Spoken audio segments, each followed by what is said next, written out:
Hey guys, welcome back to another episode of the Litecoin Underground podcast. This week I pulled something from Spaces. We actually had Lorne Stars, what he goes by on Twitter, at LORNESTAR. I believe I have that right. Or on X, I always have to correct. But it was an interesting conversation, and he created a tool. If you go to breadcrumbs.app, essentially to do monitoring / tracking of the blockchain. And we talk a lot about in our spaces about privacy and why that's important. And I think it's important to know what's available, what's readily available to anybody who would want to look at your addresses and what kind of information is out there. So to put your address through this tool is kind of interesting just to see what's out there. But yeah, people are using this for trying to track down scammers. They're using it to track whale activity, large traders, and maybe start to develop some strategies around that. So I thought it was really interesting and definitely a good interview. So I won't belabor the intro because we do talk quite a bit. And it's Spaces, so the audio quality is usually pretty good. I think this one actually came out okay. But I also want to mention our sponsor this week, Cake Wallet. They've been with us since the beginning. They've been on the front end, speaking of privacy and tracking information. I brought them up in the conversation because they are always on the front end of trying to make sure you have the ability to maintain your privacy. They are adding MWeb to Litecoin soon. I think we're expecting it like in the fourth quarter. So I don't want to get you too excited. And we're going to have those guys on at some point in time to come in and talk about it. But if you haven't used Cake Wallet, go check it out. It's a really useful tool. You can buy in the wallet. You can trade in the wallet between assets. If you have a merchant that wants to take only Bitcoin or only Monero, it's real easy just to swap your Litecoin into that asset for them. And you can buy gift cards. You can buy things through their website just like you would on anything else. Visa cards, gift cards, all that type of stuff. So it makes your crypto really useful. So all right. Now, so the intro's gone on way too long. All right. Enjoy the show. As I mentioned in my tweet, I'm sure a lot of you guys listened to the Drive Chains conversation we had with Paul on Saturday. Kind of want to preface some things. So going into the Litecoin Summit, I had kind of decided, I was like, I want to get back into making content again. But I wanted to try to find like a fresh way of looking at things. And then when we went to the summit, hung out with Sad Frogs and Animal a lot, like the whole couple days I was there, and just had some really good conversations. And I think I might have said this last week. We talked to the Stack Mobile guy, and I was like, this makes sense. Like, we need to start talking to different businesses. And actually, before I even went to the summit, this breadcrumbs app had reached out to me, and I was like, all right, we'll set something up. But having that conversation with the Stack Mobile guy just kind of clicked. Like, okay, this is what we should, right? It's crypto adjacent, but there's something interesting about understanding people's businesses and what value are they bringing to their customers. And so I thought, all right, that kind of makes sense. And coincidentally, right after the summit, that Layer 2 Labs reached out to me about doing an interview. And Animal and I had talked about it. And I was like, hey, I want you to start doing these more with me. It's helpful to have a second voice and kind of a second line of questioning as opposed to just me. And so, yeah, I'm kind of excited. We got Cake back on board as far as sponsoring things. We're getting other guests lined up coming in the near future. We're going to talk here in a second to Lauren from Breadcrumbs. And we're going to have Robbie Coleman on. I don't think I've told Animal this one about his virtual private money thing. His white paper he's working on. I think we're even going to branch out into some other stuff that's not necessarily crypto related, but we're just kind of interested in collectively. So look to see us. We should be putting an episode up hopefully once a week. I'll probably start recording some snippets like from this. I'll pull out the interview, and if we have interesting conversation around drive chains later, we'll do that. But yeah, so I guess we'll just get right into it. It probably makes sense. This is the first time I'm speaking to you, Lauren. I see you got the Canadian flag. You're gonna love Animal. He's Canadian too. So let me get you up here. Hang on a second. So, Lauren, you are the founder. You're the founder of Breadcrumbs, right? I know there's a delay sometimes. Are you up here now? I think I'm here now. Yep. Okay, I got you. So you are you the founder of this Breadcrumbs? Yeah, definitely. I founded it back in. Oh, wait, you Yeah, went can you hear me okay? yeah, now you cut out for about 3 seconds after you said I founded it back in, and then that was a pregnant pause. Yeah, it was the good old Twitter Spaces. So yeah, back in 2019, I founded Breadcrumbs out of necessity. It was, if you remember that time, actually, I think I remember like Litecoin shot up to about three, 400 back in 2017, 2018. Yep. So back then, I was doing the whole ICO world, investing in a bunch of different ICOs, and um, naturally, one of them ended up being a scam. Actually, most of them were, Yeah. pump and dump schemes, or, Better to it pick was the ones crazy that were times not, back right? then. Yeah, exactly. So I've been around crypto since 2012. I've written a book on it. I was the technical editor for the Mastering Bitcoin book by Andreas. Um, and by trade, I'm a developer. So I'm like, yeah, I went to a few different analytics companies and was trying to get access to their tools, to do an investigation to try and get money back for myself and investors, and couldn't get access to those tools. So I'm like, screw this. I'll just build this tool myself to solve my own problem. And so for a year and a half, I was just coding. It's kind of like out of um, very emotional, trying to get my money back and investors' money back. Built breadcrumbs just to solve that problem. And I said to myself, like, I would make this tool always available for at least a basic version for retail. And through that, we ended up helping out a lot of other people, including a couple frauds over 100 million. Like some high profile ones. You've probably seen some of the Netflix documentaries. Um, and with each experience, we put that knowledge back into the product. But overall, what we discovered was, in order to make the industry genuinely safer, we need to give access to the community. What good are these forensics tools if only like 0.001% of the community can access it? So the community themselves need access to these tools so they can protect themselves. And access means a few things. One, you don't have to ask permission to at least try the tool. Two, the pricing is based on the use case. So we built it in a way so that there's, pricing plans for retail, there's pricing plans for law enforcement. We have Well, quite a lot of law enforcement using it. let me back up a little Yeah, bit because what's funny is when sure. you first asked me, I was kind of like, we talk a lot in here about like, no one's a fan of chain analysis or the Yeah, elliptical, and we're going. I'm like, I don't know, but I thought, you know what? Um, it's an opportunity to understand for us, like what can be seen. And I know you're not one of those companies, so I'm not trying to like. And maybe you are. Maybe you have contracts. I would uh, look at it with skepticism, right? It's a tool that can be used by sure. anybody, right?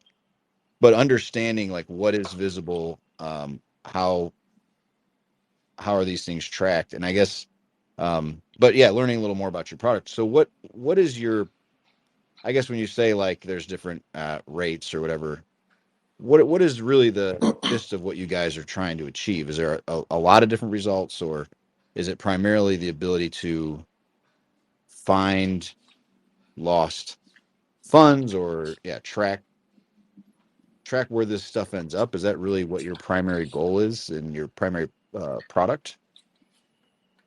Our primary mission is to make the industry safer. That's it. Just that simple. And the way you make it safer is by giving the community access to forensics tools. And just from what you were touching on is, a lot of these companies like Chain, Analysis, or Elliptic, the real key difference here is the word the community uses, which is surveillance. Surveillance is when, you know, Big Brother is watching you, Constantly monitoring. right? Yeah. Yeah, Big Brother is watching you. You can't watch Big Brother, they're always watching you. And so we flipped that idea on its head, which is we've made these tools accessible to everybody.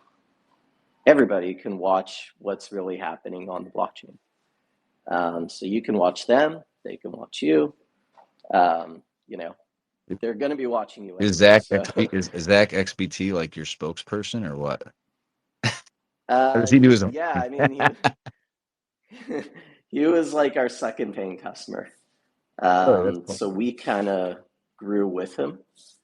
Um, he helped provide a lot of insight into roadmap and features, and what, because this idea of an anonymous Twitter um, investigator never really existed before us, right? Because these tools, for chain analysis, you have to be a registered business to even just use it, or you have to be government.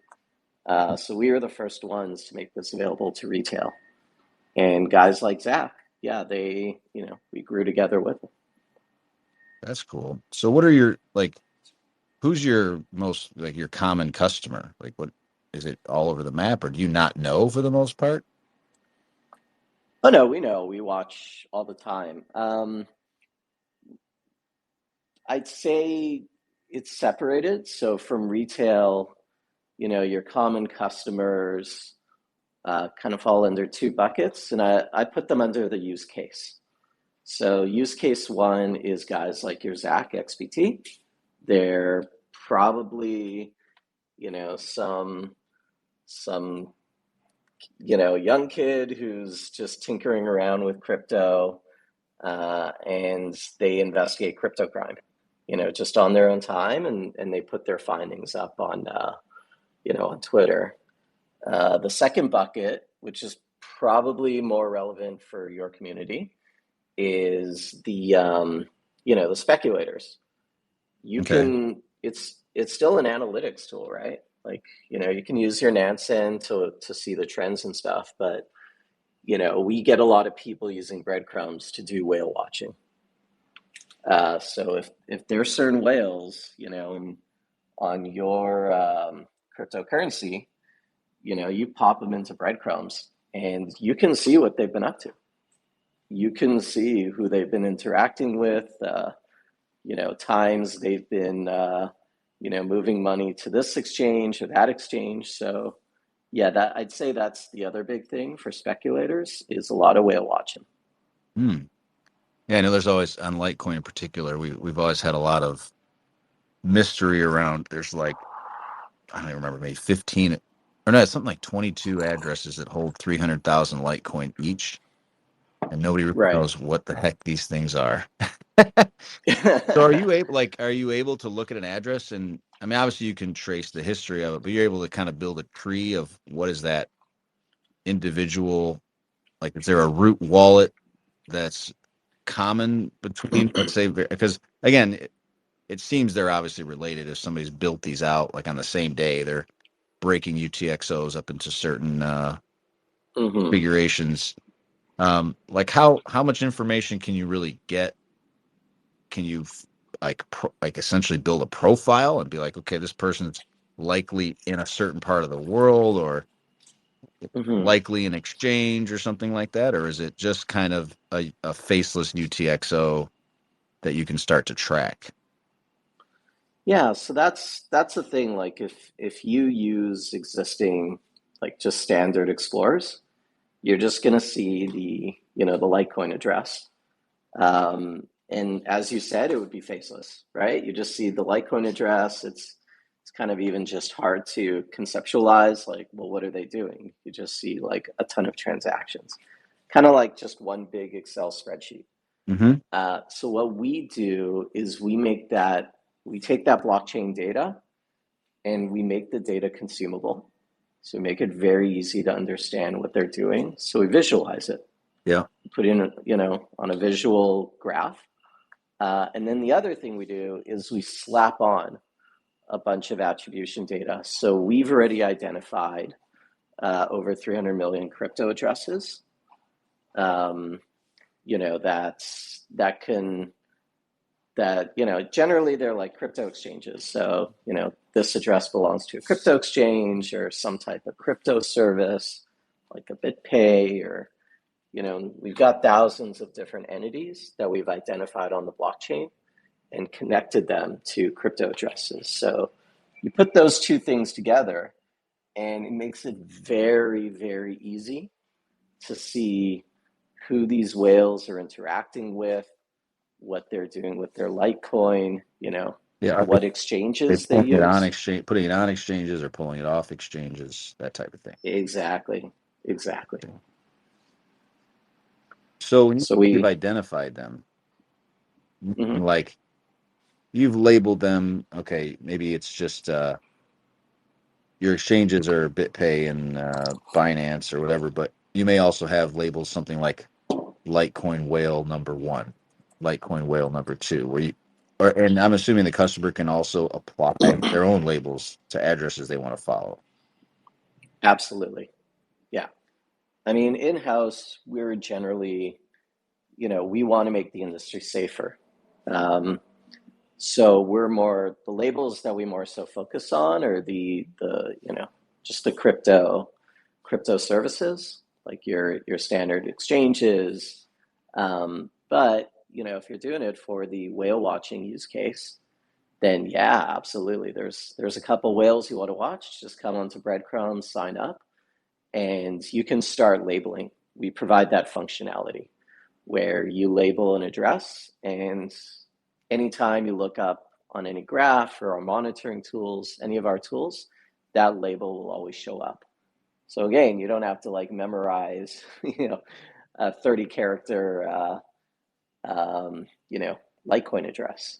You just have to remember, you labeled it whale number one. Has So that the made you, like, personally, have you, because I imagine there's people who out there, market movers, and you could probably look back historically and say, okay, the price, yeah, a huge dump occurred on this date, and these whales were positioning Mhm. themselves a couple weeks ahead of time. Um, is that, yeah, I mean, it's funny. It's like almost given the tools that you would see when we talk about these big, the investment banks front running their customers, right? It's like you get to be the one to front run the masses. I mean, Absolutely. speculative game. I'm not. We don't usually talk too much about this. At least we don't talk about price. I know obviously it's a huge part of the ecosystem. I thought it would be interesting from you is understanding what is visible, and us as users, how do we do our best Hmm. to uh, blur the lines of what can be seen. And also, if you do have time, I'd love to ask you about MWeb as well, and if that throws any wrenches in your system. But actually, let Animal. Do you have any questions so far? Yeah, hey. Oh, hey, this is Animal. I Hello. signed up. How's it going, Lauren? Doing well. Uh, yeah, I signed up to Breadcrumbs earlier and was playing around with it a bit. And I gotta say, it's pretty nice. Like just from a user perspective, I found Nice. quickly that you've got a bunch of dashboards already set up. I guess you call them community dashboards, right? Hmm. Um, and I mean, right away I can see there's a bunch of, I guess, addresses that you have set up that you're monitoring. You've got WikiLeaks here, MicroStrategy, the Tether Treasury, a whole bunch of other. You have Satoshi Nakamoto, which is, I guess, from his original wallet, right? Yeah. Um, and I'm just looking at it. It's actually really, really informative. Now, I haven't looked at any of the Litecoin stuff, but just from looking at this, and the fact that it's free is pretty nice.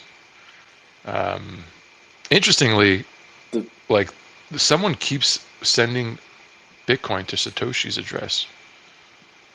oh, Like really? every, yeah, every minute it seems like it's weird. So Yeah, like 33 cents worth. I don't understand. Is that, anyways, maybe that's some function of Bitcoin itself, Probably an ordinal. but They're probably dusting. maybe an ordinal. Yeah. Yeah, it could be. But yeah, you're right. It's very much it's like the blockchain is like the Matrix, right? In the Matrix movie, you're watching all these ones and zeros go by. Like that's what's happening every second with the blockchain, and we just provide a nice little user interface as well as data on top of it to help make sense of it and help you answer whatever questions you might have. Could be speculation. It could be some illicit activity. It could just be, hey, you want to see what your buddy's doing. It's always the fun thing of putting in your friends' crypto addresses and see what they've been up to. I mean, just knowing that you could do that so easily, like I'm gonna say that's weird, okay? If someone does that, like if someone does that to my stuff, I feel like that's a little bit like, but knowing that that's possible and how to do it, right? Like is really useful in Mm-hmm. knowing, um, I guess how to stop that from happening. Um, Yeah, no, you're right. It can be creepy if it's surveillance, right? Like, I mean, a lot of governments around the world are doing it 24/7 all the time, anyways. yeah, But it's empowering when you have the access to do it as well. And so now it's just a matter of making the effort to at least just try it out and learn how to do it. Hey guys. Hey Grant. Hey Animal. How are you? Hey, so Not too much, man. Hey, Master. Hey Hey, Master. hey Lord. Before you go on, hey, Animal, do you have any way of whatever's in the background of you to turning that down or off? It's like a fan or something. oh yeah, right. I'll turn it off. It's super loud. All right, go ahead, Master. Go must ahead. be hot. Yeah, Must be yeah, hot thanks. there. Hey Lauren, this is actually good timing. So a friend of mine, they got scammed out of 1,000 Litecoin in early June. He contacted the FBI, and I think he's kind of embarrassed, to be honest Mm, about it. Um, it was his tax attorney. Somebody like faked the okay. tax. Yeah, they faked the tax attorney's email. Like it was very similar. He was talking to him for like a week back and forth. Anyways, I have his address. I just signed up to breadcrumbs. I got it in here. I'm looking at it. If Hmm. could this tool help us figure out if it went to an exchange in the United States? Yeah, You know? absolutely. Okay. Um, Because First of all, you can just yeah. pop in the address. Generally, the way we have the visualization is the addresses going to the right Yep. is outgoing. So that's where the funds went. The Yep. I addresses on see the that. left are incoming. So that's where the Okay. addresses came from. Because Yeah. It generally, looks. when people use the tool, they're answering the question, where did the money come from or where did the money go? Yep. Yeah. Yeah. It was in his Coinbase account. And then they convinced him to move it to like a self custody Coinbase wallet, which he didn't really understand the Mm, difference. And then he proceeded to give them his 12 seed words. Yeah. wow. Yeah. Yeah. He's really embarrassed, obviously. But Yep. he's just a normal guy. He's a contractor. He's not in this space, you Right. know? Yeah, that's rough, dude. Yeah, it is what's kind of sad is I put pressure on him to he contact the FBI. I told him to contact local police. I don't know if he's really diligent about it. He's like, it's just gone. Like he's at that point. But I'm afraid these people, I mean, it's in the United States. It was in Washington State. I'm afraid they may have done this to other people. What did you listen? Like, I don't say it's 3 or 4 months ago. We talked about shoot, I'm gonna forget the guy's name, but he interviewed a guy who was scamming people on Coinbase, and it was this kid. You probably know what I'm talking Mhm. about, Lauren. Um, Mm. it was just something. Do you remember what I'm talking about, Animal? No. Well, he knew he was being scammed, and at some point he stops the conversation with the guy scamming. He goes, "Look, I know it's a scam. I'm just curious how." Oh, those YouTubers. Yeah. Oh, And yeah. it was these kids that were like 19 years old, or maybe in high school still, maybe been 17. There were a group of them. And this guy, and this is exactly what you're talking about, Master. They Mhm. pretended to be Coinbase, and they ran like a confidence scam where they just got him to believe that they were Coinbase and that we're doing some wallet maintenance. We need you to move your coins over to this. and they would even Yeah. give him the words like here's the address, here's your 12 words, and people Yeah. just send the money, and it's like gone. And these kids were so like, so cocky. You're like, they're gonna get caught. They were in the U.S. Mm. Okay. And yeah, it was really interesting, and it makes me. That's promising. What's interesting when you say animal, you're like, hey, this is a little bit creepy. It's a little bit scary. What's trackable, and it makes you. That's the part I want to understand is how do we protect ourselves from being so easily tracked as well. Um, Well, but but you're touching on like a huge problem that most people don't realize exists, which is, let's say your buddy actually wants to pursue this with law enforcement. He'll go to his local police, and they'll be like, "We have no idea what this is, even, or what to do." Uh, Exactly. Yeah. Once they get past like the knowledge, or maybe you do get some police who actually know what crypto is, they won't have access to these tools, because they also need to pay, like, shell out 50K just for a license. So what ends up happening is like the minimum threshold for like any law enforcement to actually, put resources to an investigation is maybe like 25, 50 million, like, in lost funds. Anything below that, and they just don't have the resources or the knowledge to even bother investigating it. That's insane. Yeah, that kind of makes sense. So can you help us maybe provide some suggestions? Is there a way we could maybe do a bounty or something, or is there some people out there that can help? I mean, we could probably use this service maybe to figure it out. Mm-hmm. Um, is what do you have any kind of recommendations? You've been in this space for so long. Yeah, How certainly. to pursue this? Just because it's possible they may be doing this to other people, right? I mean, it was an Absolutely. elaborate scam because it went on for like there's an email thread that went between him and his wife and the tax attorney, which wasn't the tax attorney, but the signature was the same. Like it was all very similar. He's like, hey, I need your the IRS contacted me. I need your tax information from Coinbase, and this is how you give it to me. And he just like fell into it, Mm-hmm. you So know. on our website, so there's two ways you can approach it. One is, do you feel you have enough expertise to at least just trace the funds yourself and see where it went? Yeah, we Um, can do that. Yeah, I think so. Yeah. and so that's generally the question you want to answer. What exchange did the funds go to? Because at some Okay. point they're going to liquidate it onto, Yeah. yeah, especially Litecoin, they'll probably liquidate it onto an exchange, or spend it on some, like, PlayStation thing or something. I see. Okay, so you click. Um, Okay. Yeah. yeah, you can just hover over and expand out. I think Uh, yeah, I see what you're saying now, Lauren. So I had to click it a couple times. It looks that's like right. a portion of it went to Binance, has a little Binance logo There you go. on So a portion of it. so that's the first step. Now it's already, some of it's gone International. to Binance. Now the next step is, you can't contact Binance. It's only law enforcement that has subpoena power. Okay. And so the idea here is you need to put together a report for local law enforcement, like wherever your buddy is, Yeah. and try to convince them to do a subpoena. Okay. That can be a bit of a challenge sometimes. Mm, It depends on which jurisdiction you're in. Uh, yeah. Yeah, it'd be so we, Washington State in the United States. Yeah. Hmm. okay. Yeah. Um, and so from there, if they work with you, great. If not, there are some partners. We do have quite a lot of crypto investigators that's in our investigator directory Okay. who, this is what they do full time, Yeah. because, business is booming quite a lot, especially with the pig butchering scams.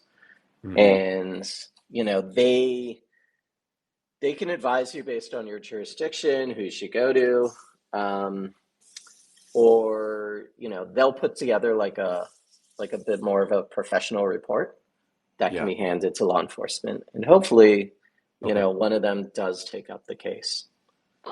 Um, Okay. and that's kind of, I'm sorry to say, but that's kind of where it's at No, now. that Like, makes total sense. I you mean to your point about local law enforcement, they're not going to have a clue about what to do here, right? I mean, Yeah. they contacted the FBI in Seattle, and I think the dollar amount is enough. It was like 85,000 at the time that it would, Okay. it's over 5,000, right? So I think they would handle it.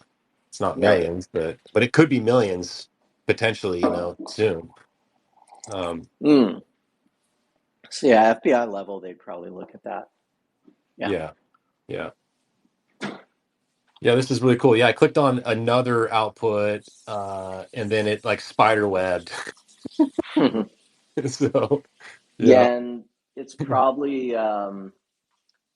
it's probably related to like other victims. You could Oh, probably, yeah. So that's generally what we see with a lot of scams.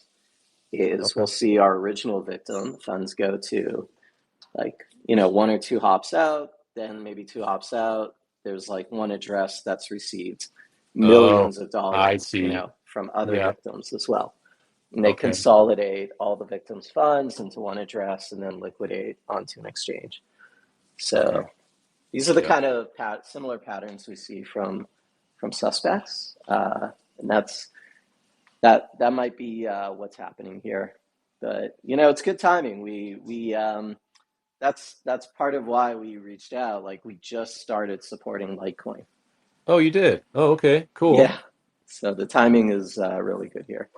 Yeah. Why did you guys add it? Was there somebody like at the foundation that reached out to you, or what was the reasoning? Um, I mean, there's a couple things like I've been in the space for so long. Like I started mining Litecoin back in 2012 when it was like a dollar, under a dollar. Yeah. Uh, and so it's more so from the crypto exchanges. Most of them do support Litecoin. Okay. Yeah. And we have a compliance solution for crypto exchanges. I see. Okay. So it was more so out of our user base was requesting it. So like a demand, there's a demand coming from those entities, right? Is that what you're saying? Okay. Yeah, yeah. Like crypto exchanges use it to mitigate their risk of exposure to illicit funds. They have to Hmm. do it to follow regulations. And, Okay. Yeah. most of them support What Litecoin. So, What's cool is so I see that you've got a bunch of currencies, right? Some are mhm. premium, like Tron and Dogecoin are, I guess, tagged with premium. So I guess that's for an upgraded account. Litecoin, on the other hand, I guess is accessible to anyone. Yeah, yeah. We just made it accessible to anyone. That's Is right. this That's promotional? Is the this key thing. promotional? The promotional free period, and then they're gonna get you. That's right. Yeah. But Yeah, I our was retail gonna. plans, I mean, they start at $12. It's not like we're we're killing you on the money there. So is it? No, it's cool. I gotta. I almost am afraid to punch that. Say I've got a wallet and my address right now. I need to change to an MWeb as soon as we get MWeb mobile in my bio because Cake Wallet has that API, or they did at least, where they could just look up they could send it to my Twitter handle and it would Mm, pull the Litecoin address from my bio. So I do my best to keep things separate, right? As far as like I have a right. unique wallet for just that, but to say I've been perfect on that, I couldn't guarantee that.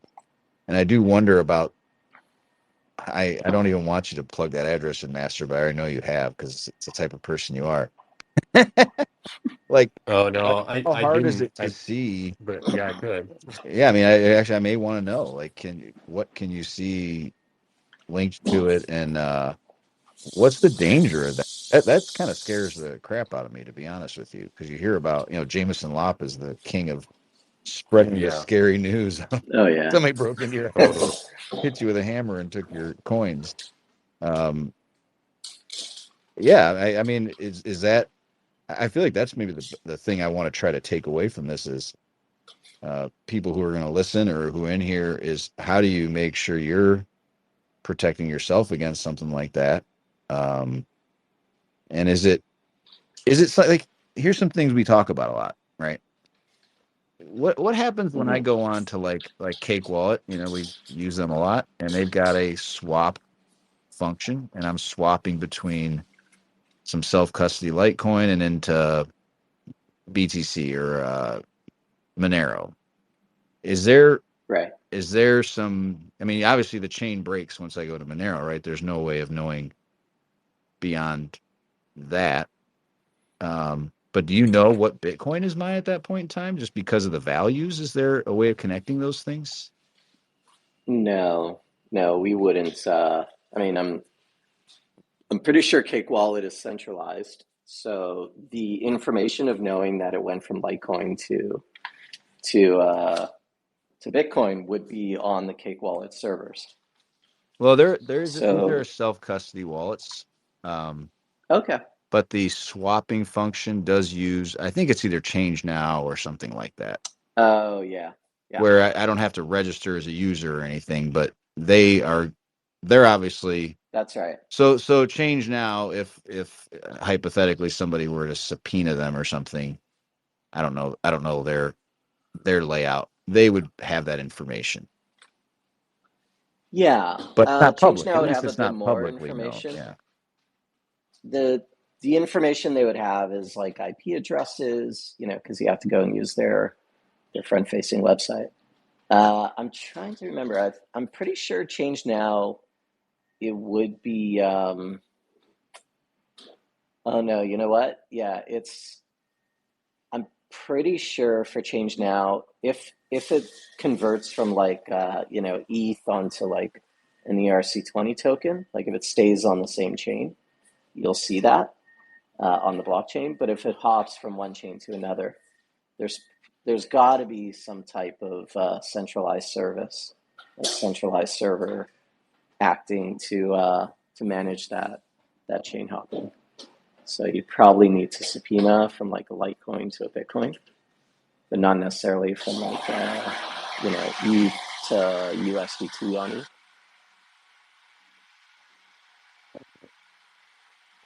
I'm sorry, my daughter over here acting. No, I think Go ahead, Andrew. yeah, no, I It think can with get with quite complex. Yeah. with Cake Wallet, by default you have to use their nodes, right? Um, as well, they have support for Tron. I don't know, like if you would even like you would need to subpoena Cake to get access to their servers if they're keeping track of IPs and whatnot, and any records regarding transactions that come out of their nodes, and then just simply look it up on Thorchain, right? Because it's a transparent ledger. Right. But I was Yeah. wondering how you guys have managed with MWeb. If it's if it's been a blocker for you in that respect. Do you mean like MWeb is just an explorer?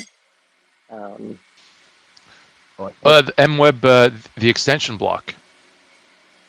Maybe okay. It's pretty new. You uh, may not know about it. maybe I shouldn't. Maybe I should Gotcha. stop talking right now. Yeah, Never I mind. wasn't. So do I you know what wasn't. MWeb is at Okay. all, Lauren? Gotcha. No, I'm guessing is it. I mean, I'm kind of learning about it now. Oh man, I'm so I'm sorry, looking at it guys. now. No, well, I mean obviously Oh, it's not that Largest. deep. Oh, it's a large upgrade to the Litecoin network, Yeah, so providing yeah, fungibility essentially for it's it's all. an extension block, exactly. that inside. So you have to move from main chain Litecoin, and you peg out. You're not relying on any. It's only reliant on the Litecoin network. It's not a third party. There's not somebody who's federated side chain or anything. So the miners Hmm. mine these blocks alongside standard Litecoin blocks.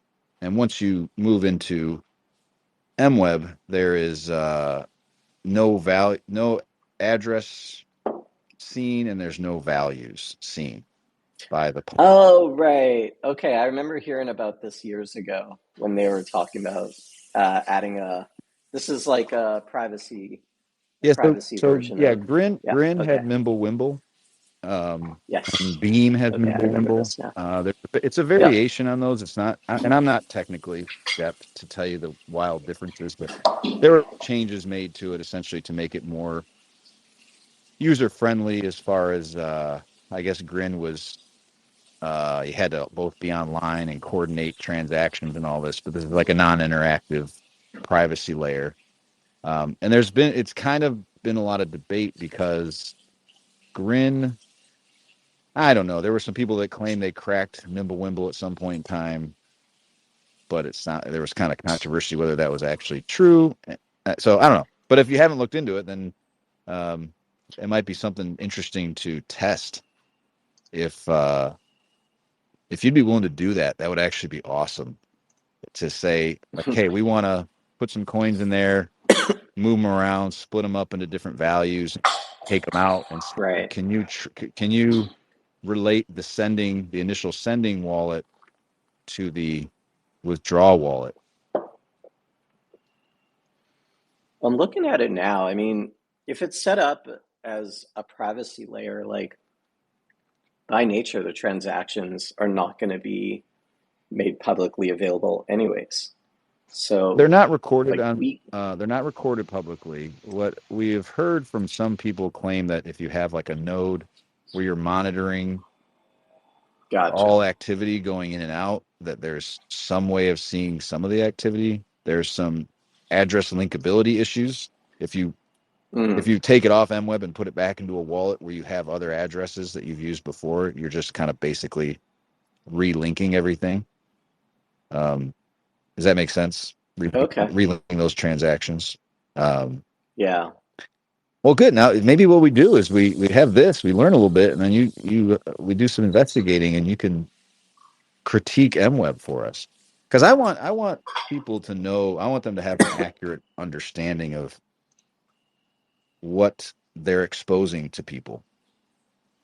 Right. Um, yeah. I, Sorry. yeah, I mean, I'd say generally, if you're able on a standard blockchain explorer, like I'm looking at the MWeb Explorer now, if you're able to see the inputs and outputs, like the all the different crypto addresses interacting on a transaction, if you could see it publicly, then it can be, added to our tools, like Because you're investigators. Yeah, you're looking backwards at what's publicly available. You're not actively monitoring the pool correct. or anything like that.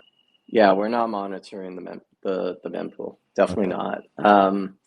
We keep a history of every single blockchain transaction for all the blockchains we support. We keep multiple copies of it, and we have a special process that slices and dices that information and converts it into the nice, simple visualization you see. Yeah, that's cool. Um, but we can only do that with publicly available data. And that's all that the exchanges are required to do. Um, well, the exchanges themselves, by nature, their addresses are going to be made public. It's very easy for us or any other company to get their crypto addresses. It's very simple. We just sign up on their exchange. We deposit a little bit of money and see where the money goes.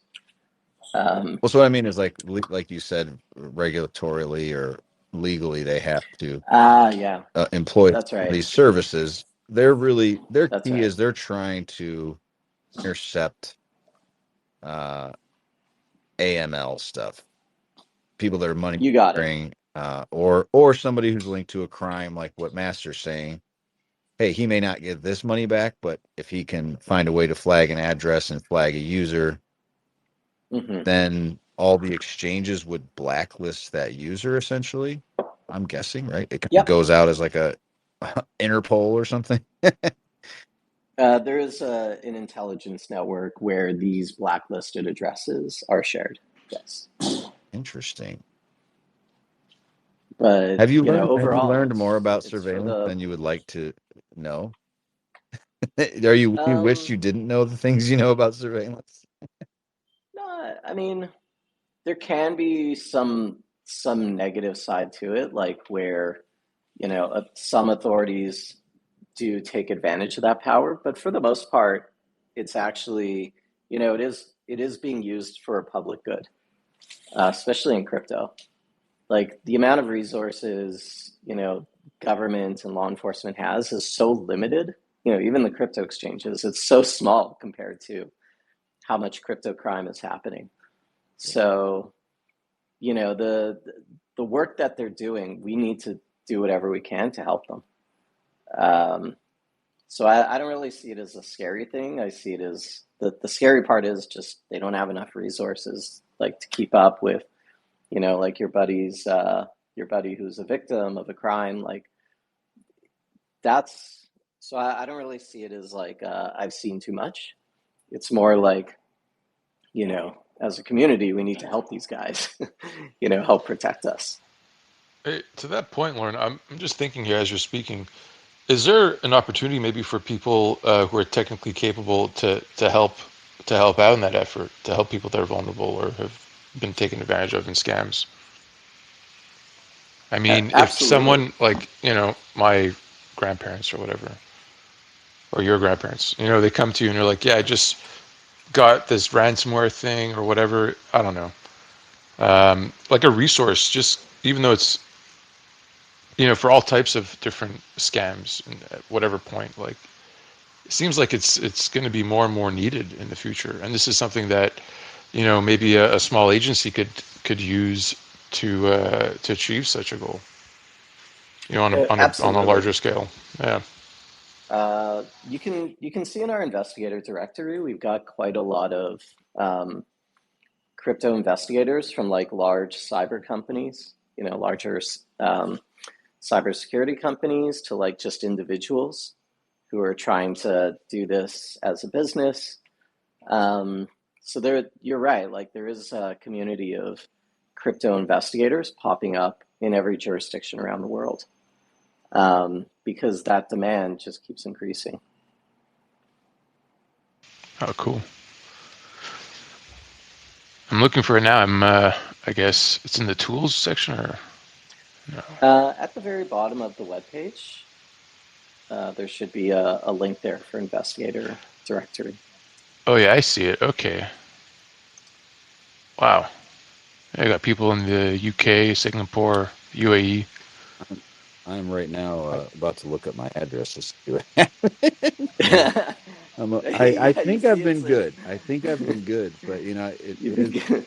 so we've talked about this a lot. We talk about the traceability and obviously because you have, of course you have what I would call maximalists of every chain, right? And the Monero people are like, look, end-to-end privacy or nothing else. And I Mm. understand that. I have no, nothing but positive feelings about Monero. It does what it's supposed to do. And I've always been a believer that the mass use of these tools is what makes it very difficult to pin particular transactions on an individual if there's a lot of money moving around where it's really hard to necessarily say, well, they sent it to themselves or did they send it to somebody else? You really don't know at some point, right? Right. And that the pseudonymity will cover most people enough. And I'm not sitting here, we're not all sitting here trying to be criminals. And I appreciate what you're trying to do because it's not a good look for the crypto industry when someone can just be scammed like what Master's saying and they don't understand this is digital cash. And when it's gone, it's like they went into your house and grabbed a stack of cash. It's gone. There's not much you can do, but you're doing everything you can to try to Mm-hmm. help people like this. And so, um, yeah, I'm just kind of wondering, like, is there like, to me, it's plausible deniability, right? Is what we're trying to create for, I don't want to say for bad actors, but for people trying to maintain a certain level of anonymity and privacy. Mm-hmm. Can they achieve that pretty well? Or do you feel like as these tools are used more and more, it will get harder to trace what you're doing, especially if people aren't even interacting with exchanges, if they're just using these as intended as digital cash? Right. May I interject there? Of Don't course you you guys can. think What's going on? don't you think that 99.9% of people in the world within 15 years are never going to directly, interact with blockchain? They're going to have a wallet built on top. They're going to send it like on Facebook or their banking app on Chase. So I think Oh, all of this is absolutely. sort of a moot point because eventually there's going to be two classes of people. There's going to be you, I, and everyone in this group who uses, Monero and Litecoin directly. But in 15 years, I'd imagine nobody's going to have a ledger. Nobody's going to have, whatever these things are. They're just going to use, Coinbase Wallet. But, Well, I'll mute myself now, but that's what I think. okay, so yeah, there's quite a lot to unpack there, but generally what you guys are touching on is the world of privacy. Um, and absolutely it's very legitimate for a lot of people to have the ability to keep their transaction history private, for sure. Um, and for those people, they have that ability to do that. It just requires effort.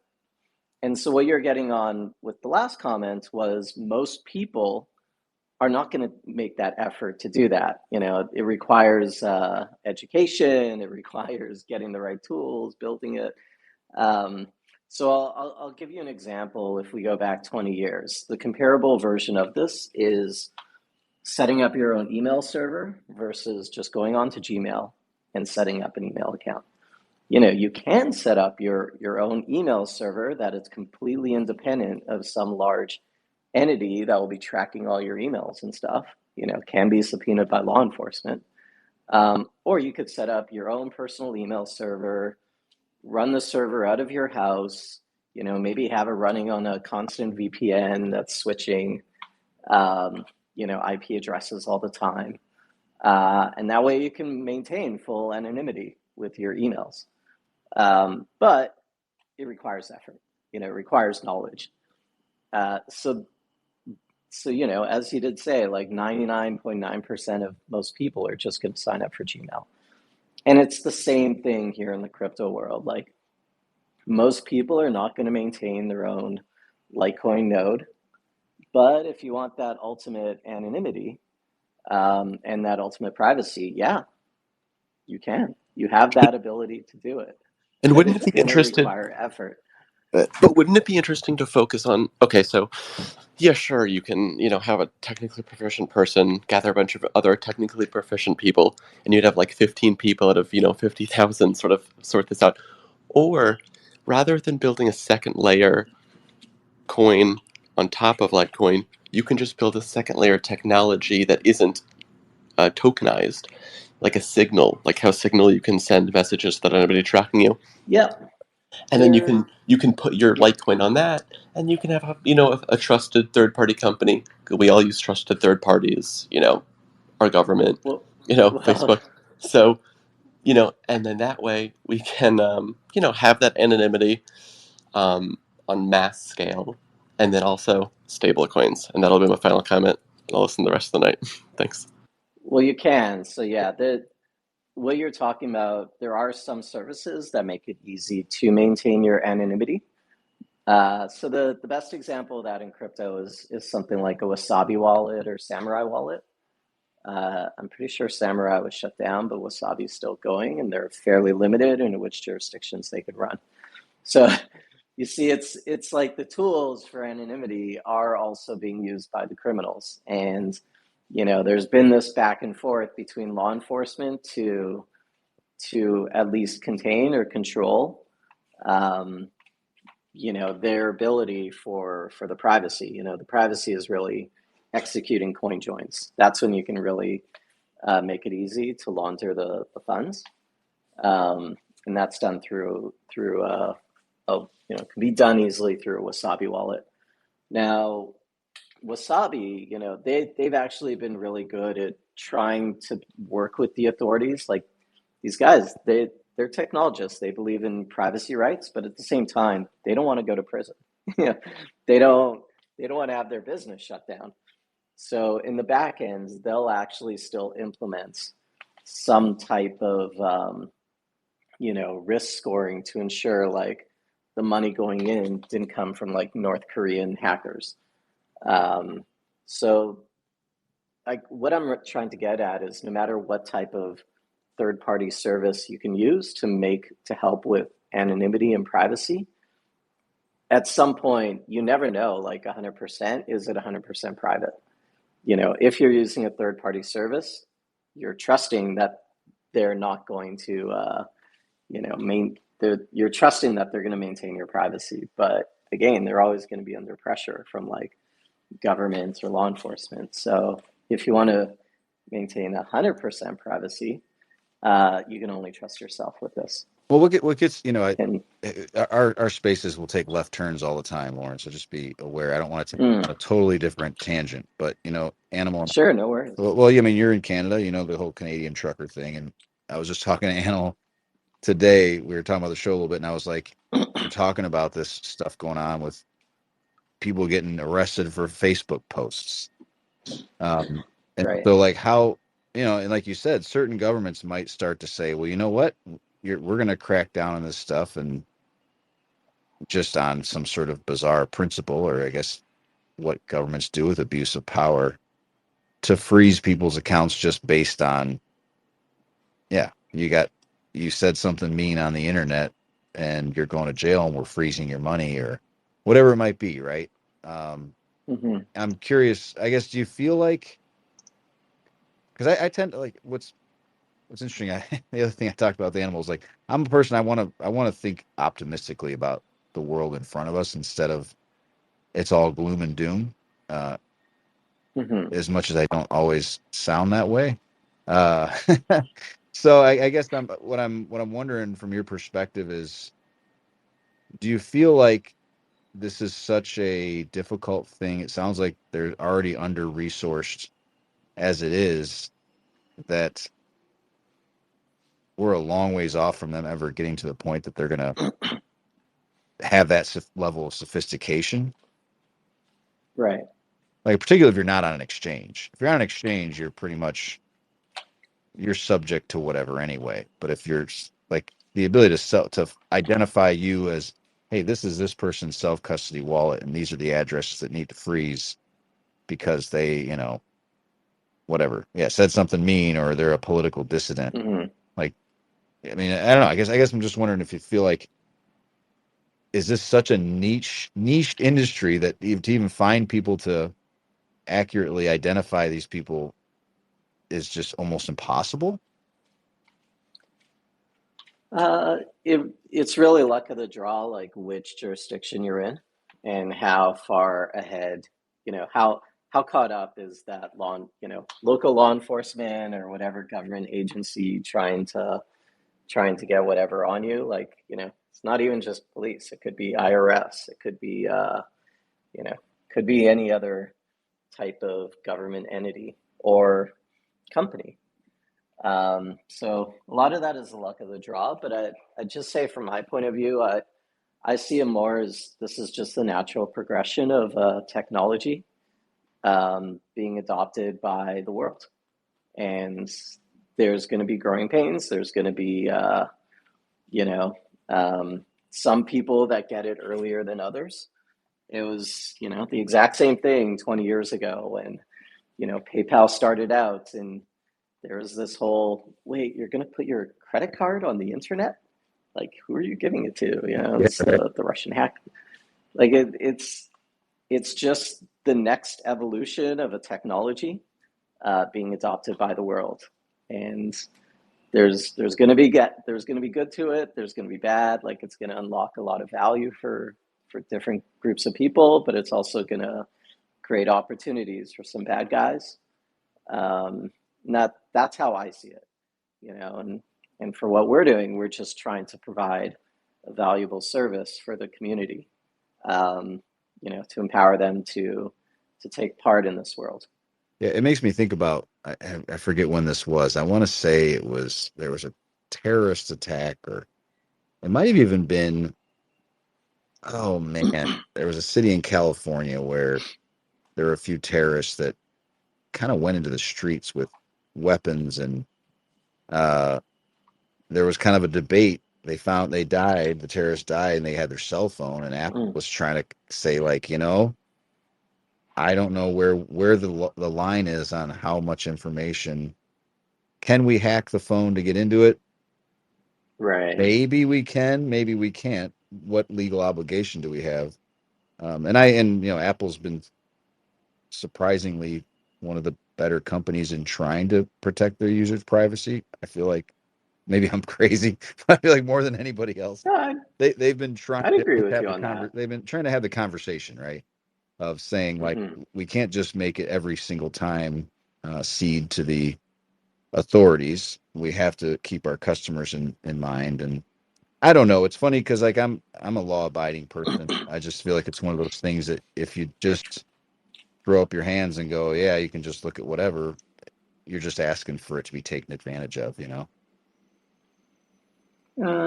Wouldn't necessarily throw up your hands. I mean, it's just that's the rules of the game. The data is going to be out. The data is public. Yeah, So yeah. it's. I mean, if it's something you want to maintain your privacy on, you have the ability to do it. It just takes work. But otherwise, if you're on the side of convenience, then that's the same thing that happened with Facebook, right? A lot of people know like their data is going to be mined. They're giving tons of data away to Facebook, but it's so convenient. It's so easy to use. It brings value to it. So It's that's funny because, like you guys mentioned, yeah, in 15 years, won't everybody just be on a exchange? I don't know. I don't know that it's going to change that much. I feel like you don't have much value. Um, I don't know. The permissionless nature is what makes these things valuable. Once people start putting their money into trusted third parties, they lose a lot of the characteristic mhm. of the thing that they so valued in the beginning, right? So, But they're not going to value it that way. Like, in other words, well, in 10, 15 years, if today this they is don't. adopted. But if your bank account got frozen because you posted something bad on the internet, you might start thinking twice about how you're interacting with your money. You know what I'm saying? Sure. But, like, in the future, I feel like people are going to, if they want privacy, they're going to opt for a different, chain. But most people are just going to buy coffee and, pay for their kids to go to college. And there's going to Yeah. be weird, there's going to be different kind of ways to, be private. What if, ironically, the way to be private in the future is to exchange your crypto for dollars? You spend your money in the street, What and that's what if they tax you 10% for all the crypto you hold? what do you mean? Yeah, but they Then have you to then you know you're Annual then, private. tax. Just we're going to take 10% of yeah, that because okay. So, then you're but going to that's go, the oh, whole thing. screw But you. I'm but taking you them said for you. you're a law-abiding citizen. It's like I'm not going to go to jail. I'm going to pay my taxes. And if I disagree with them, I'm going to move states or countries. But you know, I doubt the average citizen is going to like that's an advocation to break the law. Like I don't want to have Well, privacy to be a criminal. I want to have privacy It's a to it's a blend of be it's independent. it is a blend of the social you're not. layer too, right?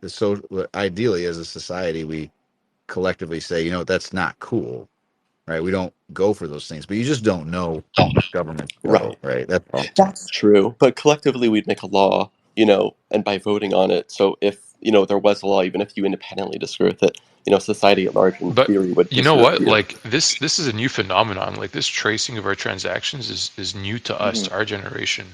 Like since the 80s, right? Beforehand, before the credit card, everything was transacted. It was ad hoc, right? It was peer to peer. So this is a new thing for humanity. I think we've lost a lot of privacy in the last 50 years, Yeah, I'd agree. and we've got to we owe it to ourselves to try to claw some back.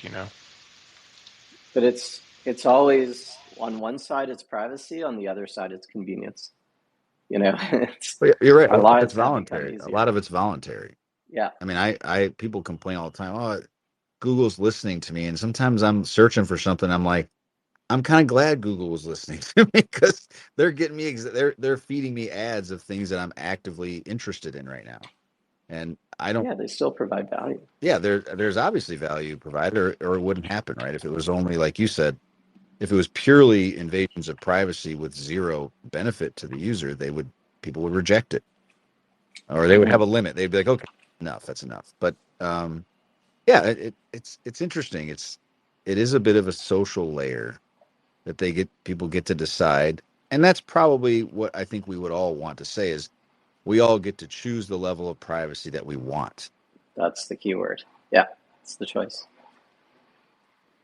Because I don't want to impose my will on somebody else. If I understand, I had a friend who was He's so technically inept, it's not even funny. But I was helping him with just his ledger and making sure he always deposited. And he'd want to come over every couple months. Hey, let me just check the balance, make sure it's right, everything, because he would always be nervous about it. And I'd be like, "You understand the coins aren't on your ledger, right? Like it's just this is the device that accesses the private keys. Everything's on the blockchain. You can just go look it up from your house, but this didn't connect." And he at some point in time was like, you know what? I just want to put it back onto Coinbase. I'm not, it stresses me out. And if whatever things get frozen, well, goddamn, then that just sucks to be me. But I just don't want to manage it like this anymore. And so and Yeah, I get that. And he's allowed to do his own thing. I'm not going to sit here and tell him not to. It's his money and his decision. So that's probably the best part is optionality. exactly. Yep. Well, this is cool. This is a good conversation, Lauren.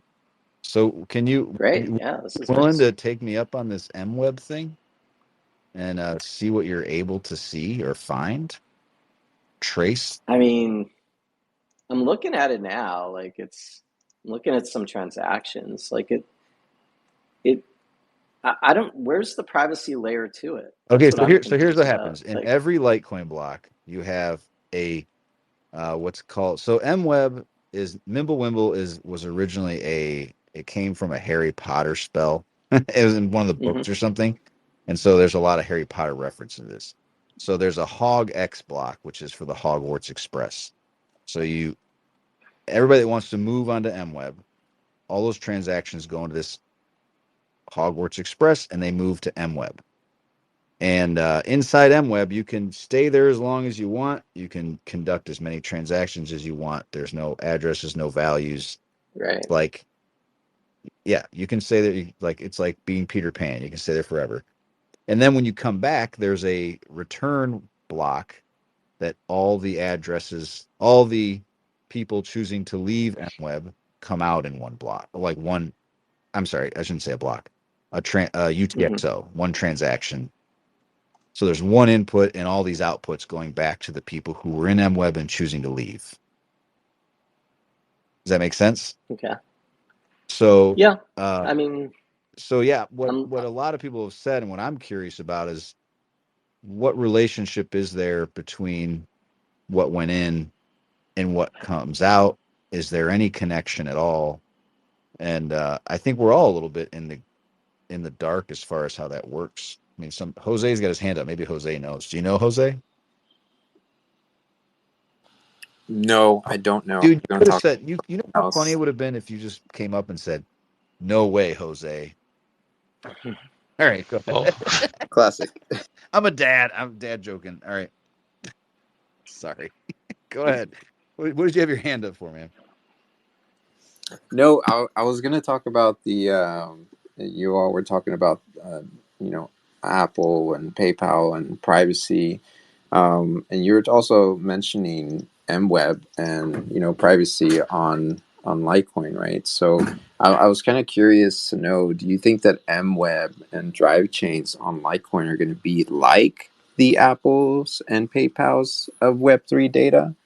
You know, just because you know transact on Web3, or you know you're in Web3 and you're making transactions, doing transactions, um, you know, it doesn't always mean that it should be public, and that's kind of why we have MWeb, right? So, do you think those services are going to become like that, where you have some level of privacy, and then, you know, I guess government entities are going to be like trying to sniff out that information?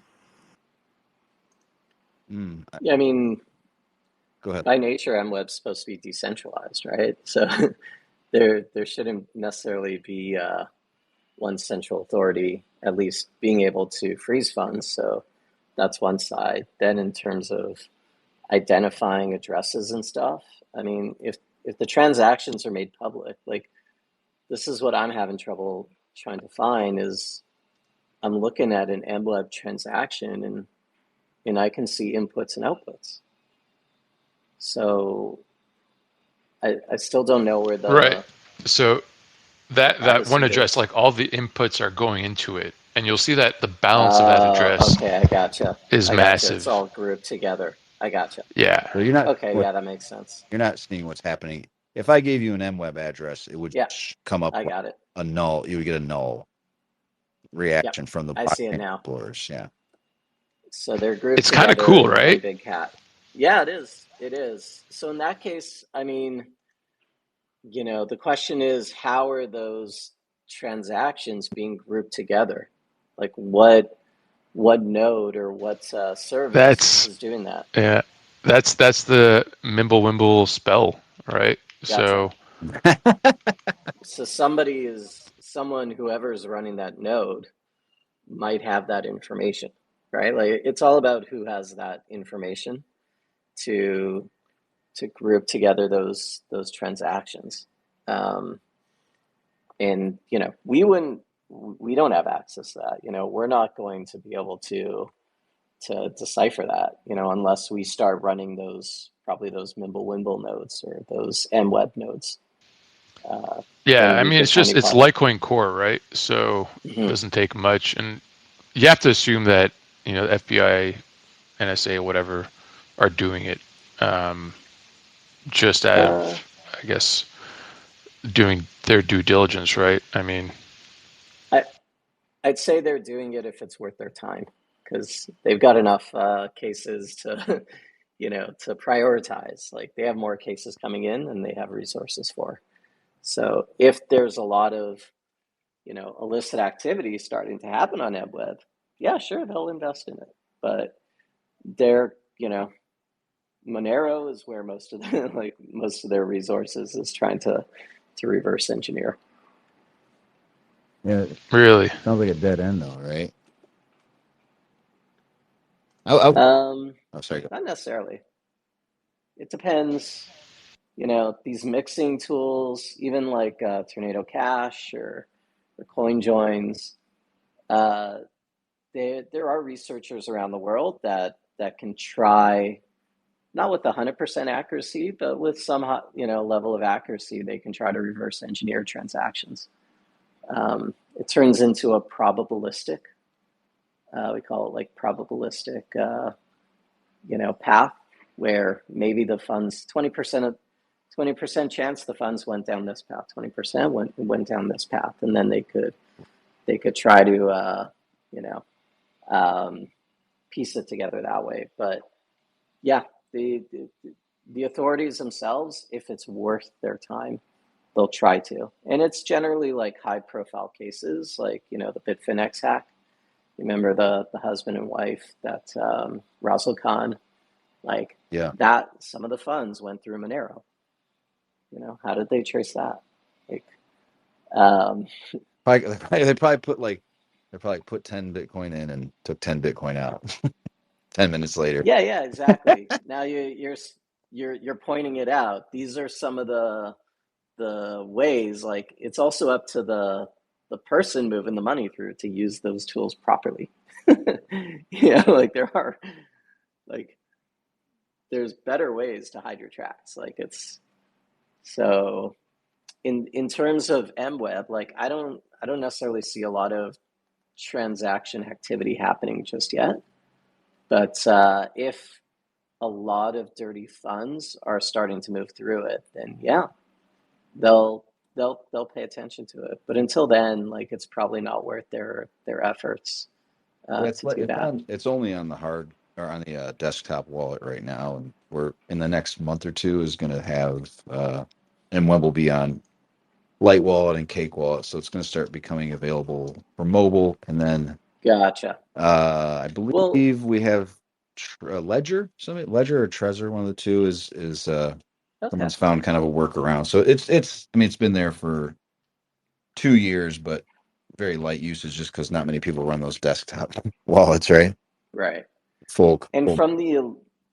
from the illicit actors, they too care about convenience. They're not gonna set up their own nodes or servers or whatever. Like they also want to use easy tools to launder their money. So maybe they'll start using MWeb. I don't know. Like if it starts to become convenient to launder funds through, maybe they'll start doing that too, mixing it with legitimate transactions. It's funny because like talking about that Apple case, like there are, I listen to a lot of stuff like crime shows and stuff, and it's easy to be a privacy advocate, and I certainly think that should be the default setting. But you do find out about cases, and you're like, man, if there's a way to catch the people that are doing this, yeah, just pilfers 80 grand from a honest, hardworking person. You're like, you know what? Fuck those people. So it's like it's hard not to instantly switch into another mode of forgetting kind of your principles and saying that's just wrong, right? Right. And striking that balance. It's always going to be a gray area. There are always Absolutely. conversations. You're never going to have an absolute, but I think, and that's like I said, what I liked about Apple is at least they've haven't been just quick to just comply. They've said, listen, we're going to do our best to protect our users. But in most cases, they eventually give in, and maybe that's okay. They have some sort of internal review. And the difficulty is these corporations don't have a lot of independence, right, to Yeah. operate. And Like Apple can push back. Like they're so big that they can push back. They're global. Yeah, they don't. That's a big differentiator too. Yeah, they're global. Go ahead. Yeah, I mean they have reputational power. They can push back against authorities, like smaller companies. Like what, you're going to push back and okay, we'll just shut you down. We'll slap you with a $1 billion fine. What do you? Okay, so I'm going to ask you just because why not? You're here. Do you really think that either? I hate to do it into politics. Do you really think either candidate's going to make a whole lot of difference?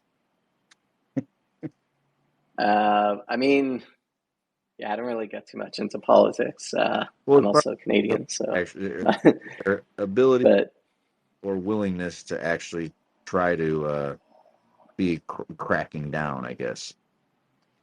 gotcha. I mean, I don't necessarily listen to what they say. It's more just what actions they've done in the past that I look at. And it's pretty clear, like the current administration that's in the White House now has been anti-crypto, like with Elizabeth Warren's anti-crypto army and, the SEC. So, I mean, that's all been clear. Ideally, what's best for the space is both sides become friendly to crypto. And this doesn't become like just a one party supports us and the other doesn't. Like we would hope by now that both parties see the opportunity for innovation and the harm it's done to America with a lot of jobs and innovation going overseas. So I think what I'd hope for is it's quite clear, like Trump going to the Bitcoin conference and engaging with the community. It's clear like he likely will be pro crypto, like good for the community, and we would hopefully see that from the other side as well.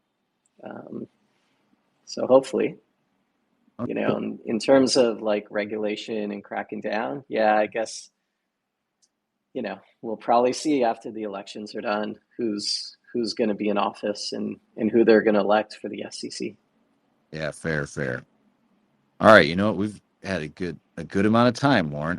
Yeah, this is great. I hope you appreciate it. Maybe you'll come back. We're looking always for people who are can bring Sure, I'd more love knowledge to the party. But why don't we shift gears? And if anybody, because if anybody who's in the audience now wants to come talk, we can start shifting and talking about drive chains. If that's all right. Unless Lauren, do you want to give a plug before we officially end the breadcrumb Sure, part of yeah, that'd be this? great. It's www.breadcrumbs.app. We highly recommend just pop in your own address or your friend's address and see like what information comes out. But generally, we make it very easy to investigate and monitor crypto for the common man or for any type of group that wants to see what's happening on the blockchain.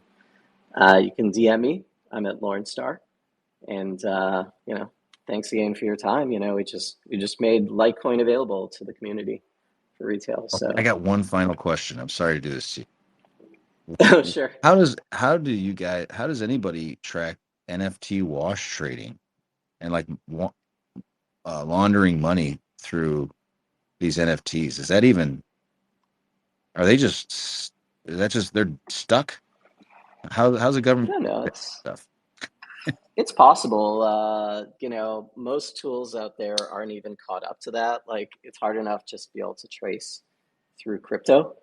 Yep. you know, Adding that layer of functionality or just even the education of what's different about an NFT versus a token like an ERC20 is just that education alone for law enforcement's a big step. But I'd say most laundering still happens. A lot of laundering still happens through NFTs, and law enforcement probably hasn't even caught up to that. Yeah, it's Oh, unless well, it's so some type of obvious, high right? profile case. Yeah, So obvious. but we do support NFTs on our system as well. Okay. That is one of our differentiations. All right. Good to know. Good to know. All right. Well, I appreciate it. Yeah, And what I'll do is I'm going to clip this all out and I'll have it on an episode this weekend. So you could share it with awesome, man. and be like, and you could tell them I was on the Litecoin Underground. Don't brag too much, but I'm just telling you. Okay, I'm just joking. I'll definitely use it to Put it on your resume.